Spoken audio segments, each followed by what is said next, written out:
Hey guys, welcome to World Study AQ।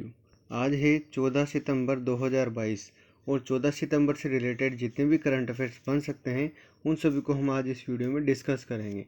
और इस video की PDF फाइल आपको वीडियो के डिस्क्रिप्शन में मिल जाएगी। तो बिना कुछ देरी के हुए स्टार्ट करते हैं आज का पहला क्वेश्चन। हाल ही में 100 दिन की शहरी रोजगार योजना किस राज्य सरकार ने शुरू करी है? यानी कि पहले गाँव में मनरेगा के नाम से ये योजना शुरू करी जाती थी, लेकिन अब शहरों में भी शहरी गारंटी रोजगार योजना शुरू कर दी गई है। ये किसके द्वारा शुरू करी है? ऑप्शंस है तेलंगाना, असम, राजस्थान, उड़ीसा। जैसे हम पिक्चर्स में देख रहे हैं, ये है CM अशोक गहलोत, ये है राजस्थान के CM। अब राजस्थान की बात आई है तो कुछ इंपॉर्टेंट बातें पता कर लेते हैं। राजस्थान के CM है अशोक गहलोत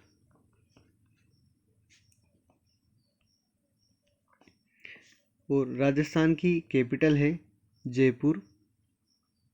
राजस्थान के वर्तमान गवर्नर है कलराज मिश्र और राजस्थान के वर्तमान CJI है justice MM Srivastava. Justice Rajasthan high court के मुख्य न्यायाधीश है जस्टिस MM श्रीवास्तव। नेक्स्ट चलते हैं। हड़प्पा संस्कृति का सबसे बड़ा संग्रहालय भारत में कहाँ बनाया जा रहा है? यानी कि हड़प्पा संस्कृति जो भारत की है पुरानी, उसका सबसे बड़ा संग्रहालय म्यूजियम कहाँ पर बनाया जा रहा है? ऑप्शंस है हरियाणा, राजस्थान, गुजरात या मध्य प्रदेश। तो इसका करेक्ट आंसर होगा हरियाणा। हरियाणा करेक्ट आंसर होगा। ये हरियाणा है, हरियाणा का मैप है। इधर राजस्थान है, ये पंजाब है, उत्तर प्रदेश है और ये बीच में ये है हरियाणा। हरियाणा की बात आई है, इंपॉर्टेंट फैक्ट्स पता कर लेते हैं। हरियाणा की कैपिटल है चंडीगढ़। देखिए, चंडीगढ़ पंजाब और हरियाणा के संयुक्त रूप से कैपिटल भी है और यहाँ की जो हाई कोर्ट की पीठ बैठती है वो चंडीगढ़ में बैठती है, पंजाब हरियाणा और चंडीगढ़ की। और हरियाणा के वर्तमान गवर्नर है बंडारू दत्तात्रेय। हरियाणा के वर्तमान CM है मनोहर लाल खट्टर और यहाँ के वर्तमान चीफ जस्टिस है रविशंकर झा। यानी कि जो रविशंकर झा है वो पंजाब के भी है, हरियाणा के भी है और चंडीगढ़ के भी है, तीनों के ही हाई कोर्ट के मुख्य न्यायाधीश है। नेक्स्ट चलते हैं। हाल ही में राष्ट्रपति द्रौपदी मुर्मू ने किस राज्य से गुलाम अली को राज्यसभा के लिए मनोनीत किया है? द्रौपदी मुर्मू जो है हाल ही में अपने भारत की 15वीं राष्ट्रपति बनी है और नरेंद्र मोदी जी भी 15वें प्रधानमंत्री है। तो ये है गुलाम अली। ये कहाँ से रिलेटेड है? ऑप्शंस है केरला, लद्दाख, जम्मू कश्मीर या मणिपुर। तो गुलाम अली इनका संबंध है जम्मू कश्मीर से।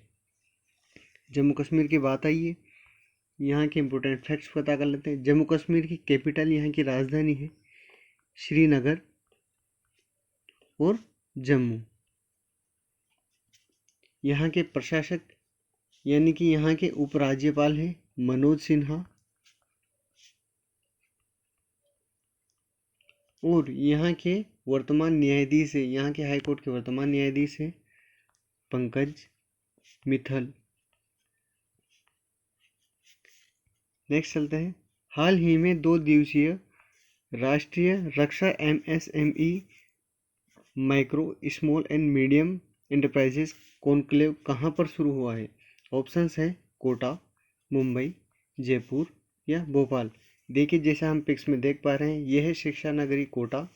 कोटा सिटी है, शिक्षा के लिए बहुत ही अच्छी सिटी है। तो 2 दिवसीय राष्ट्रीय रक्षा MSME कॉन्क्लेव का हाल ही में कोटा में शुरू हुआ है। नेक्स्ट चलते हैं। हाल ही में किसने भारत का पहला राष्ट्रीय इलेक्ट्रिक फेस्ट प्लेटफॉर्म E-फेस्ट लॉन्च किया है? ऑप्शंस है रेल मंत्रालय, खान मंत्रालय, इलेक्ट्रॉनिक मंत्रालय या नीति आयोग। तो इसका करेक्ट आंसर होगा नीति आयोग। नीति आयोग जो है ये एक बॉडी है जो हमेशा बस सलाह देती है।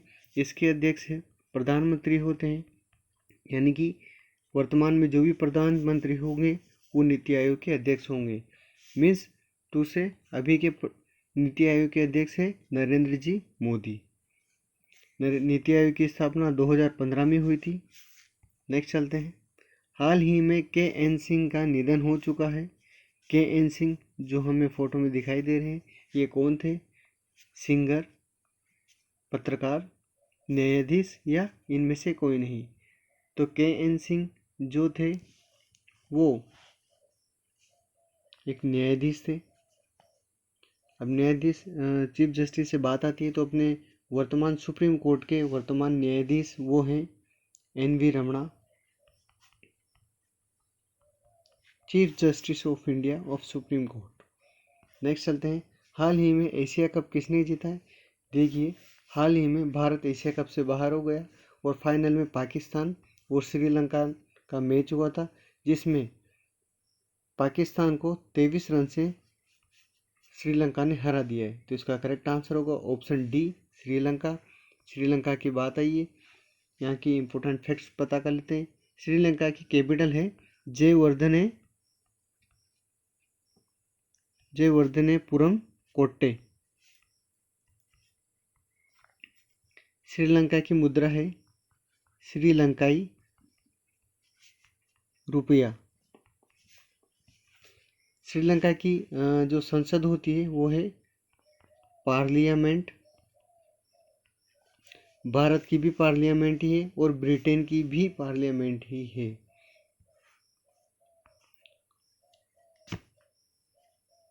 और श्रीलंका के वर्तमान प्रेसिडेंट है विक्रम सिंधे। ये हाल ही में बने हैं, एग्जाम की दृष्टि से बहुत ही इम्पोर्टेंट है, याद रखिएगा दोस्तों। नेक्स्ट चलते हैं। किंग चार्ल्स सेकंड, इनको हाल ही में किस देश का सम्राट नियुक्त किया गया है? देखिए पिक्चर में हम देख पा रहे हैं किंग चार्ल्स सेकंड, इनके सिर पर ये ताज पहनाया गया है। ये कहाँ के हैं? ऑप्शंस हैं भूटान, ब्रिटेन, फ्रांस या इंडोनेशिया। तो इसका करेक्ट आंसर होगा ब्रिटेन, क्योंकि हाल ही में 2 दिन पहले महारानी एलिजाबेथ सेकंड यानी कि इनका 96वें वर्ष की आयु में निधन हो गया है। ये ब्रिटेन की महारानी थी। अब इनकी जगह लेंगे किंग चार्ल्स सेकंड थर्ड, जो कि इनके पुत्र हैं। नेक्स्ट चलते हैं। हाल ही में ए.एन. शमशीर किस राज्य की विधानसभा के नए अध्यक्ष बनाए गए हैं? ए.एन. शमशीर जो कि ये है, मैप में हम देख सकते हैं, केरला। ये दक्षिण पश्चिम एरिया में भारत का पहला राज्य पड़ता है केरला। मानसून यहीं से एंटर होता है और केरल की विधानसभा से एन शमशीर को नियुक्त कर दिया गया है अध्यक्ष। नेक्स्ट चलते हैं। हाल ही में यूएस ओपन पुरुष एकल का खिताब किसने जीता है? देखिए केरल की बात आई है तो इम्पोर्टेंट फैक्ट्स पता कर लेते हैं। केरल की कैपिटल है Thiruvananthapuram.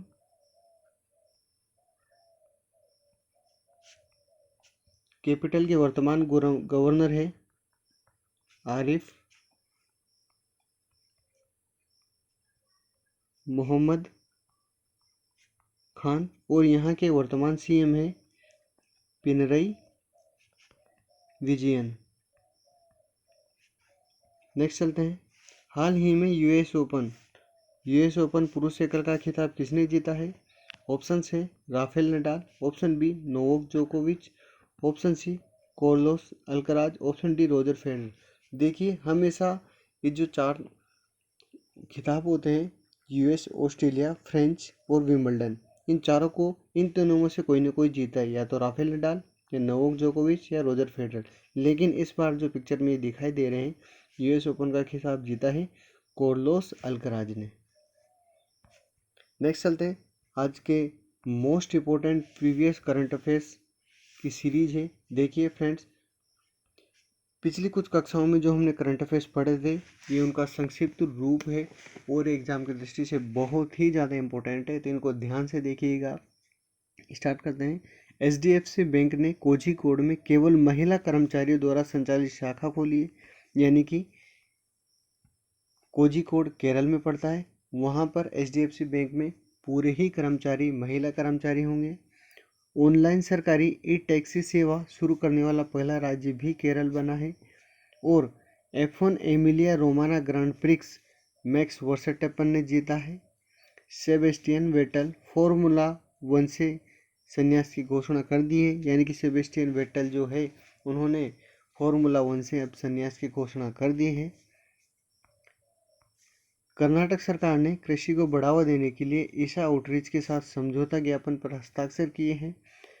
State bank of India ने स्टार्टअप के लिए समर्पित पहली शाखा बेंगलुरु में ओपन करी है। और स्कूल स्वच्छता शिक्षा कार्यक्रम की शुरुआत उत्तराखंड ने करी है। और भारत का पहला हिमालयन मसाला उद्यान रानीखेत में स्थापित किया जाएगा। रानीखेत पड़ता है उत्तराखंड में। नेक्स्ट है, अब आज हम डिस्कस करते हैं आज की महत्वपूर्ण सुर्खियों पर एक नज़र, जो कि बहुत ही ज़्यादा इम्पोर्टेंट है। रेलवे की कमाई में बढ़ोतरी हुई है और रेवेन्यू में 38% का इजाफा हुआ है। भारतीय रेल की आय में ज़बरदस्त बढ़ोतरी हुई है। इसका कुल रेवेन्यू 2022 के अंत तक में 38% बढ़कर 95,486.58 करोड़ रुपए हो गया है। यह आंकड़ा एक साल पहले की समान अवधि में 26,271.29 करोड़ रुपए था। बयान में कहा गया है कि रिपोर्टिंग पीरियड में यात्री यातायात से रेवेन्यू 25,276 करोड़ रुपए था, जो सालाना आधार पर 116% की वृद्धि को दर्शाता है। एक साल पहले यह आंकड़ा 13,574.44 करोड़ रुपए था। नेक्स्ट है, यह है पूर्व रेल मंत्री पीयूष गोयल। इनके द्वारा अमेरिका में सेतु कार्यक्रम स्टार्ट किया है। अब ये क्या है? वाणिज्य एवं उद्योग मंत्री पीयूष गोयल ने भारत के स्टार्टअप को अमेरिकी निवेशकों से जोड़ने के लिए यहाँ सेतु यानी कि बदलाव और हुनरमंद कार्यक्रम बनाने के लिए उद्यमियों का समर्थन इस नाम से पहल शुरू करी है। सेतु को अमेरिका में स्थित उन निवेशकों एवं संरक्षकों के बीच भौगोलिक बाधाओं को दूर करने के लिए तैयार किया गया है, जो भारत में उद्यमिता और उभरते स्टार्टअप में निवेश करने के लिए इच्छुक हैं। नेक्स्ट चलते हैं, यह है बहुत ही खतरनाक आदमी जिसके बारे में न्यूज़ में हमेशा चलती रहती है। कोई भी कुछ भी कहे, कितने प्रतिबंध लगाई, हमेशा किसी की नहीं सुनते। इनको जो चाहिए वो करते ही हैं। उत्तरी कोरिया ने खुद को परमाणु संपन्न देश घोषित कर लिया है। देख लीजिए, उत्तरी कोरिया के तानाशाह ये है किम जोंग उन। इन्होंने पिछले दिनों अपने देश को परमाणु हथियारों से लैस देश घोषित कर दिया है। किम ने इसके लिए संसद से कानून भी पास करा लिया और इसके साथ ही किम ने ये घोषणा भी कर दी कि अगर नॉर्थ कोरिया पर 100 साल के लिए भी प्रतिबंध कर दिया जाए तो भी वो अपनी परमाणु हथियार पर काम करना नहीं छोड़ेगा। ये किसी की भी नहीं सुनते हैं। नेक्स्ट चलते हैं, वर्ल्ड फर्स्ट एड डे 2022 विश्व प्राथमिक चिकित्सा दिवस। हर साल सितंबर के दूसरे शनिवार को दुनिया भर में चोटों को रोकने और जीवन को बचाने में प्राथमिकता चिकित्सा के महत्व के बारे में जागरूकता फैलाने और करने के लिए विश्व प्राथमिक उपचार दिवस मनाया जाता है। यह दिन एक वार्षिक अभियान है जिसका उद्देश्य प्राथमिक चिकित्सा प्रशिक्षण के महत्व को बढ़ाना और संकट में अधिक लोगों की जान बचाने की पहुंच को बढ़ाना है। जब कोई व्यक्ति मामूली या गंभीर चोट या बीमारी से पीड़ित हो जाता है तो रोगी को दी जाने वाले प्राथमिक और तत्काल सहायता को फर्स्ट एड या प्राथमिक उपचार कहा जाता है। नेक्स्ट चलते हैं, फ़ोनपे के बारे में। फ़ोनपे ने 14 मिलियन डेबिट और क्रेडिट कार्ड को टोकन दिया है, यानी कि भारत में सबसे बड़े फिनटेक प्लेटफॉर्म फ़ोनपे ने कहा है कि 14 मिलियन डेबिट और क्रेडिट कार्ड प्लेटफॉर्म पर टोकन किए गए, जो कि भारतीय reserve bank RBI reserve bank of India इसके कंपलसरी कार्ड टोकनाइजेशन के अनुरूप हैं, जो कि जोखिम को कम करने के लिए एक कदम है। Thank you so much for watching this video. इस वीडियो की PDF फाइल आपको वीडियो के डिस्क्रिप्शन में मिल जाएगी। जय हिंद, जय भारत।